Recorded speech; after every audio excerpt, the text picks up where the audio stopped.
നമുക്ക് അതിന്റെ ഭാഗമായിട്ടുള്ള വലിയൊരു സിനിമയുടെ ചുറ്റും ഒരു ക്രൈം ചർച്ച ചെയ്യുന്ന ഒരു സിനിമയാണ് അത്. എത്ര ആളുകളുടെ ഗുഡ്വില്ലിനെ ബാധിക്കാം, നമുക്ക് തന്നെ അത് ചിലപ്പോൾ പ്രശ്നങ്ങളായി മാറിയേക്കാം, ക്രിയേറ്റീവ് സ്പേസ് ആണെങ്കിൽ പോലും.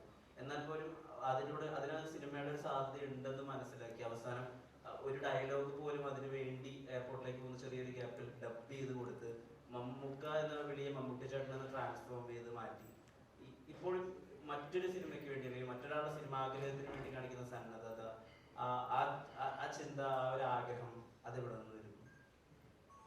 അത് ആ സിനിമയുടെ കഥയിൽ, സത്യസന്ധമായ കഥയിൽ ഞാനുണ്ട്.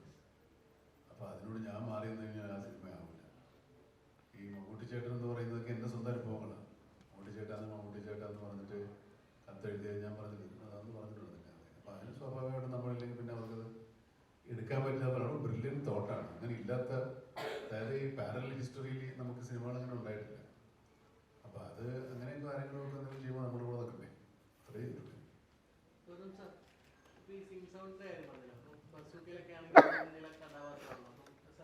മലയാളം ഒഴിക്കോട് സംസാരിക്കുന്ന ബുദ്ധിമുട്ടുണ്ടല്ലോ.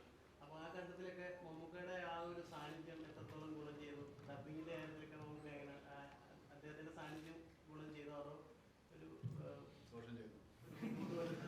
അതായത് ഞാൻ കുറച്ച് കോൺഷ്യസ് ആവും.